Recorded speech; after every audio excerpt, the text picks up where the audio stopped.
কাদেরকে আল্লাহ তাআলা এই রোজার ব্যাপারে ছাড় দিয়েছেন, কারা চাইলে রোজা ভাঙতে পারবে। এই ফরজ রোজার ব্যাপারে কেউ কেউ কেউ আছে তারা ছাড় পায়, তারা কারা? হু আর দে? এটা আমরা আগে একটু শুনি। তাহলে দোজ হু এক্সাম্পটেড ফ্রম ফাস্টিং, যারা এক্সাম্পশন পেয়েছে, ছাড় পেয়েছে, তাদের মধ্যে থেকে প্রথম হচ্ছে শিশুরা, আসিবিয়ান, শিশুদের উপর রোজা ফরজ না, যতক্ষণ না তারা ম্যাচিউরড হয়। শিশুদের উপর কিন্তু রোজা ফরজ না, প্রাপ্তবয়স্ক হওয়ার আগ পর্যন্ত ফরজ না। তাই বলে আবার শিশুদেরকে রোজা রাখতে বাদ সাধবেন না, রাখতে দিবেন। আমার বড় মেয়ের বয়স 8 বছর, সে গতকাল রোজা রেখেছে, সে মহা খুশি। সে কখনো অডিও কল দেয়, কখনো ভিডিও কল দেয়, কখনো ইফতারের ছবি পাঠায়। মানে এটা তাদের মধ্যে কিন্তু একটা অনেক চমৎকার একটা ভালো ইমেজ কাজ করে। আপনারা বাধা দিবেন না যদি রাখতে চায়। অনেক বাবা মারা এত সচেতন, এত অতি সচেতন যে ছেলে মেয়েরা রাখতে চায় কিন্তু বাবা মারা দিতে চায় না।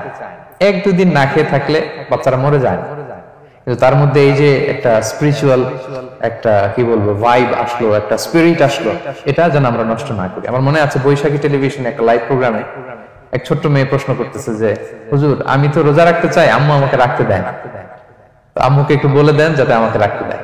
ছোট্ট একটা মেয়ে, সে ফোন করে আমাকে প্রশ্ন করলো। তো দেখেন যে এটা ওই বাবা মায়ের তো গর্ব করা উচিত যে আমার ছোট্ট মেয়ে 7 বছর 8 বছর, যদিও এখনো ফরজ হচ্ছে না, আর কয়েক বছর পরে হবে, কিন্তু সে রাখতে চায়, সে সেলিব্রেট করতে চায় সে আমাকে। আমরা যেন তাদেরকে বাধা না দেই, আমরা যেন তাদেরকে ইন্সপায়ার করি। আমার মনে আছে আমি ছোটবেলা, তখন আমি মাদ্রাসায় ভর্তি হই নাই, আমি তখন স্কুলে পড়তাম, তো খুব ছোট, কিন্তু আমি রোজা রাখতে চাইতাম, আব্বা আম্মা দিতে চাইতো না। আমার দাদি আমাকে বলতো যে তুমি একটা কাজ করবা, তুমি সকালে স্কুলে যাবা, দুপুর 12টায় ফিরে আসবা, এসে খেয়ে ফেলবা, তো হাফ রোজা হয়ে গেল, অর্ধেক।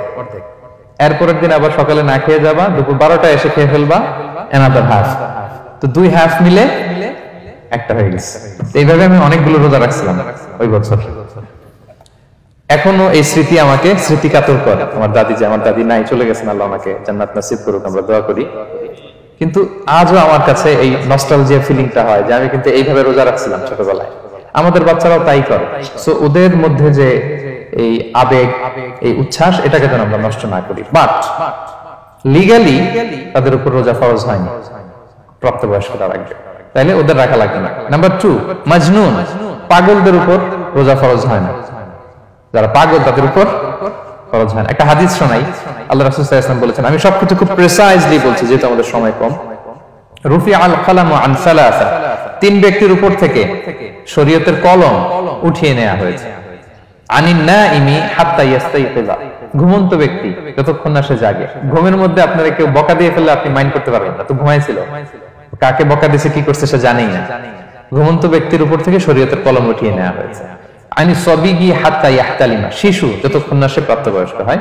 ওয়া আনিল মাজনুনি হাত্তা ইয়াকিলা, পাগল যতক্ষণ না সে সুস্থ হয়। এই 3 শ্রেণীর ব্যক্তি থেকে শরীয়তের কলম উঠিয়ে নেওয়া হয়েছে। বুঝতে পেরেছেন? আচ্ছা, 2টা গেল। 3 নাম্বার হচ্ছে মারিদ। আপনি যদি খুব অসুস্থ হন তাহলে আপনি রোজা ভাঙতে পারবেন, যেটা আমরা ওই যে ইন্ট্রোডাক্টরি ডিসকাশনে বলেছি যে অসুস্থ হলে আপনি রোজা ভাঙতে পারবেন। 4 নম্বরে হচ্ছে মুসাফির, ট্রাভেলার, যদি আপনি লম্বা সফর করেন আপনি রোজা ভাঙতে পারবেন। এটা ন্যূনতম সীমা হচ্ছে 48 মাইল। তাই বলে কেএল থেকে পেনাং যাচ্ছেন আর রোজা ভেঙে ফেললেন, এটা করা যাবে না। এখানে যদি আপনার সফরের পেরেশানি থাকে, খুব কষ্ট, তাহলে আপনি এই সুযোগটা নিতে পারবেন। কিন্তু আল্লাহ বলেছেন ওয়া আনতাসুমু খায়রুল লাকুম ইন কুনতুম তা'লামুন, যদি তোমরা রোজা রাখো এটাই তোমাদের জন্য কল্যাণ, যদিও আমি ফ্লেক্সিবিলিটি দিয়েছি। তো রাসূল সাল্লাল্লাহু আলাইহি ওয়াসাল্লামের সময় দেখা যেত যে মক্কা থেকে মদিনা, মদিনা থেকে তায়েফ যেতে প্রচন্ড গরমের মধ্যে ওনারা উট দিয়ে মরুভূমির উপর দিয়ে যেত। তো ওই পরিস্থিতি কিন্তু আমাদের নেই। কিন্তু যদি আপনার লম্বা সফর হয়, লেটস সে আপনি কেএল থেকে নিউ ইয়র্কে ফ্লাই করছেন, সফরের অনেক পেরেশানি, অনেক সময় হয়তো খেতে পারছেন না, আপনি চাইলে এই ফ্লেক্সিবিলিটি নিতে পারবেন। তো অসুস্থতা আর সফরে থাকলে আপনি রোজা ভাঙতে পারবেন, তবে ফাইদ্দাতুম মিন আইয়ামিন উখর, অন্য সময় এটা গুনে গুনে রাখতে হবে। 5টা যদি ভাঙা যায় পরে 5টা কাজা করবেন। এই পয়েন্টটা কি সবার কাছে ক্লিয়ার? সফরে যে রাসূল সাল্লাল্লাহু আলাইহি ওয়াসাল্লাম রমাদানে রোজা ভেঙেছে, এটার একটা দলিল বলি। আপনারা মক্কা বিজয়ের নাম শুনেছেন না? রাসূল সাল্লাল্লাহু আলাইহি ওয়াসাল্লাম হিজরত করলেন, পরে আবার বিজয় করলেন। এই মক্কা বিজয় কত হিজরিতে হয়েছে কে বলতে পারবেন? হ্যাঁ, হিজরি বলেন তো দেখি। অষ্টম হিজরি, মাশাআল্লাহ। অষ্টম হিজরিতে রাসূল সাল্লাল্লাহু আলাইহি ওয়াসাল্লাম যখন মক্কা বিজয় করতে যান, এটা কোন মাস ছিল জানেন? হ্যাঁ, রমাদান মাস। রমাদানের 20 তারিখে মক্কা বিজয় হয়েছে, 20 রমাদান। তো রাসূল সাল্লাল্লাহু আলাইহি ওয়াসাল্লাম মদিনা থেকে মক্কায় যাচ্ছেন বিশাল বাহিনী নিয়ে। মক্কায় পৌঁছতে আরো 90 কিলোমিটার বাকি। আল কাদিদ নামে একটা জায়গা আছে, সহিহ বুখারীর বর্ণনা। ওই কাদিদ নামক জায়গায় রমাদানে রাসূল সাল্লাল্লাহু আলাইহি ওয়াসাল্লাম রোজা ভেঙেছিলেন, ওটের উপর বসে ঢকঢক করে পানি খেয়েছিলেন, যাতে সবাই দেখে। কারণ সবাই ভাববে রমাদানের রোজা রাখবো কি রাখবো না, সবাই আলাদা করে বলতে অনেক সময় লাগবে। রাসূল সাল্লাল্লাহু আলাইহি ওয়াসাল্লাম একটা উঁচু জায়গায় সবাইকে দেখে ওটের উপর পানি খেয়ে ফেললেন।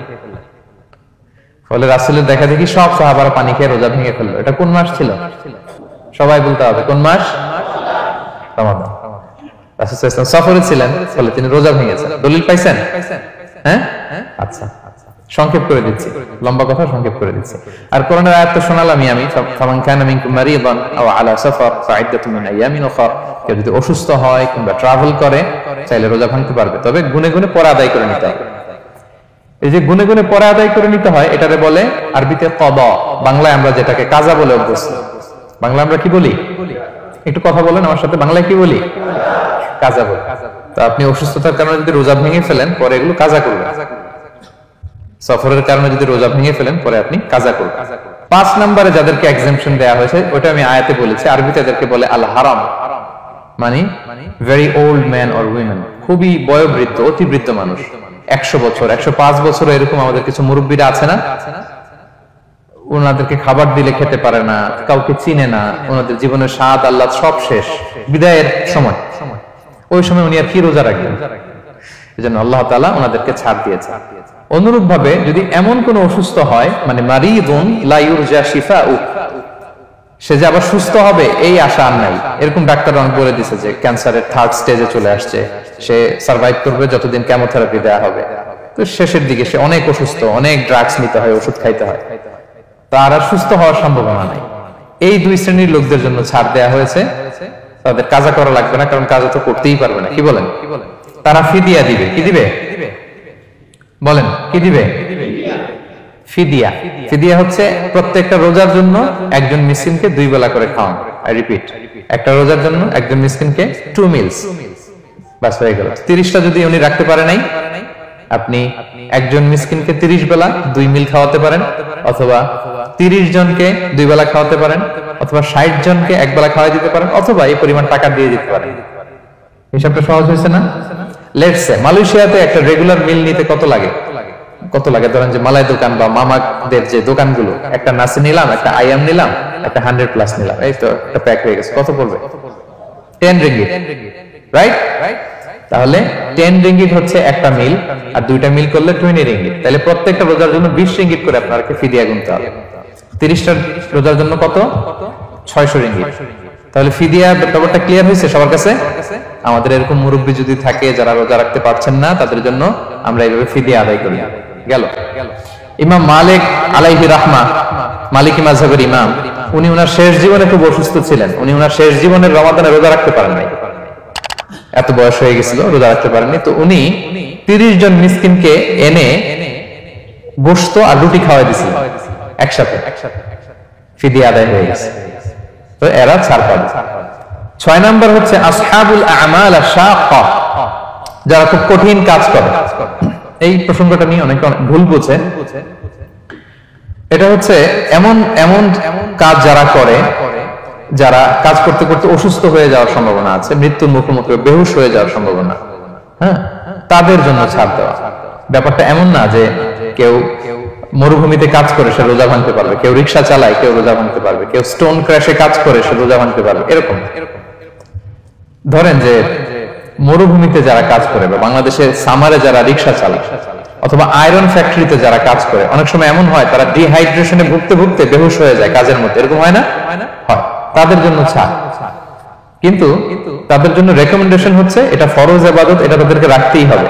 হয়তো নাইট শিফটে কাজ করার ট্রাই করবে, অথবা সারা বছর একটু একটু জমিয়ে রোজা রাখার চেষ্টা করবে, কিন্তু রোজা তারা রাখবে, তারা সাহুর খাবে, তারা রোজা রাখা শুরু করবে। কিন্তু মরুভূমিতে কাজ করতে করতে যদি এমন হয় যে সে বেহুশ হয়ে যাচ্ছে, মরার উপক্রম, এই পরিস্থিতিতেও সে রোজা ভাঙতে পারবে না, ইসলাম এতটা কঠিন নয়। পরিস্থিতি যদি এমন হয় তখন সে রোজা ভাঙতে পারবে, পরে সে রোজাগুলো কাজা করে নেবে।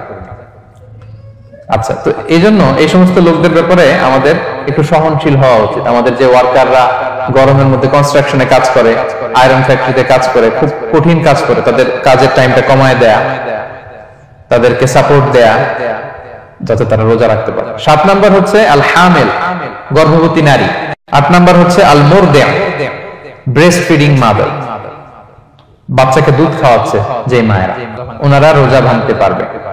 যদি ডক্টর বলে যে আপনি যদি রোজা রাখেন পেটের বাচ্চার সমস্যা আছে, রোজা ভাঙতে পারবে, পরে কাজা করবেন। অথবা ডক্টর যদি বলে যে আপনি যদি না খান তো বুকে দুধ আসবে কোত্থেকে, বাচ্চাকে খাওয়াবেন কিভাবে, ডিহাইড্রেশন হবে, রোজা ভাঙতে পারবে। এটার দলিলটা শুনেন, সুনান আবু দাউদের হাদিস, আল্লাহ রাসূল সাল্লাল্লাহু আলাইহি ওয়াসাল্লাম বলেছেন, ইন্নাল্লাহা আযজা ওয়া জাল্লা ওয়াদাআ আনিল মুসাফিরি শাতরাস সালাহ, আল্লাহ তাআলা মুসাফিরের জন্য নামাজকে অর্ধেক করে দিয়েছেন, কসর, ওয়া সিয়ামা আনিল হামিলি ওয়াল মুরদিআ, আর গর্ভবতী নারী আর দুধ খাওয়াচ্ছে এমন মায়ের জন্য আল্লাহ সিয়ামকে এক্সামশন দিয়ে দিয়েছেন, ছাড় দিয়েছেন, তারা চাইলে রোজা ভাঙতে পারবে। ক্লিয়ার? 9 নাম্বার হচ্ছে মেনস্ট্রুয়েশনাল পিরিয়ড যাদের হয়, যে বোনদের পিরিয়ড হচ্ছে মাসিক, রোজা রাখবে না, যতটা ভাঙ্গা গেল পরে আদায় করে নেবে। 10 নাম্বার হচ্ছে পোস্টপার্টাম পিরিয়ড, যেটা নিফাস বলে, আফটার বার্থ, এই বেবি ডেলিভারি, বেবি ডেলিভারির পরে আমাদের বোনদের যেই পিরিয়ডটা হয় সেই সময় ওনারা রোজা রাখবেন, কয়টা ভাঙলো গুনে পরে কাজা করে ফেলবে। এবং আম্মা জান আয়েশা রাদিয়াল্লাহু তাআলা আনহা বর্ণনা করেন, কুননা নাহিদু আলা আহদি রাসূলিল্লাহ, এটা একটা ন্যাচারাল প্রসেস, আমাদের আম্মা জান নবীদের স্ত্রীদেরও এটা হতো। তিনি বলতেন যে আমাদের যখন পিরিয়ড হতো, সুম্মা নাফুর, এরপর যখন আমরা সুস্থ হয়ে যেতাম, ফায়ামুরুনা বিকাদাইস সিয়াম, রাসূল সাল্লাল্লাহু আলাইহি ওয়াসাল্লাম আমাদেরকে রোজাগুলো কাজা করতে বলতো, ওয়ালা ইয়ামুরুনা বিকাদাইস সালাহ, নামাজ কাজা করতে বলতো না। আমাদের বোনরা পিরিয়ডের কারণে যে নামাজগুলো চলে যায় এগুলো কিন্তু পড়তে হয় না পরে, কিন্তু রোজা যদি ভাঙা হয় সেগুলো কি করতে হয়, রাখতে হয়। একটা মজার হাদিস শুনেন, আম্মা জান আয়েশা রাদিয়াল্লাহু তাআলা আনহা বলেন যে আমার যে রমজানের ভাঙতি রোজাগুলো ছিল আমি সারা বছর রাখতাম না, আমি হাদিস পড়তে গেলে অনেক সময় লেগে যাবে, সারা বছর আমি রাখতাম না, এটা আমি শাবান মাসে রাখতাম। কোন মাসে? শাবান মাসে। কেন? কারণ রাসূল সাল্লাল্লাহু আলাইহি ওয়াসাল্লাম নিজেও রমাদানের পরে সবচাইতে বেশি নফল রোজা যেই মাসে রাখতেন সেটা হচ্ছে শাবান মাস। এই যে এই মাসের আগে যে মাসটা আমরা কাটায় আসলাম শাবান, এই শাবান মাসের প্রায় পুরো মাসে রাসূল সাল্লাল্লাহু আলাইহি ওয়াসাল্লাম রোজা রাখতেন। তো আম্মা জান আয়েশার যে ভাঙতি রোজাগুলো উনি সারা বছর না রেখে ওই সময় রাখতেন, হাজবেন্ড ওয়াইফ দুইজনেই রোজাদার। ব্যাপারটা সুন্দর না অনেক? দুইজনেই, যেহেতু আমার হাজবেন্ডও রাখতেছে তো আমিও এই টাইমে রাখি, এইভাবে উনি বুদ্ধি করে ওনার রোজাগুলো রেখে দিতেন, উনি শাবান মাসে রাখতেন। কারণ তিনি রাসূল সাল্লাল্লাহু আলাইহি ওয়াসাল্লামের ব্যাপারটা খেয়াল করতেন। এমন হতে পারে যে অন্য মাসে যদি উনি রোজা রাখেন দিনের বেলায়, রাসূল সাল্লাল্লাহু আলাইহি ওয়াসাল্লাম হয়তো আম্মা জান আয়েশা রাদিয়াল্লাহু তাআলা আনহা সঙ্গ পেতে চাইতে পারেন দিনের বেলায়, সো এটা রাসূল সাল্লাল্লাহু আলাইহি ওয়াসাল্লামের জন্য কষ্টকর হবে, আর উনি তো রোজা রেখেছেন, সো উনিও প্ল্যান করে এমন সময় রাখতেন যে সময় রাসূল সাল্লাল্লাহু আলাইহি ওয়াসাল্লাম রোজা রাখতেন, শাবানে রাখতেন। তো আমাদের বোনরা এই কাজটা করতে পারেন, শাবানে আপনারা এগুলো রাখতে পারেন। এই পয়েন্টটা শেষ। এই লোকেরা রোজা ফরজ হওয়ার পরেও ছাড় পাবে, আর যে সমস্ত ক্ষেত্রে ভাঙতে পারবে তারা পরে এগুলো কাজা করবে। কাজা মানে একটা রোজার জন্য একটা রাখা, একটার জন্য একটা রাখা। আর ফিদিয়া মানে কি একজন বলতে পারবেন? বলেন। মাশাআল্লাহ, একটা রোজার জন্য একজন মিসকিনকে 2 বেলা খাওয়ানো, আর 30 রোজার জন্য 60 বেলা, এই তো হয়ে গেল।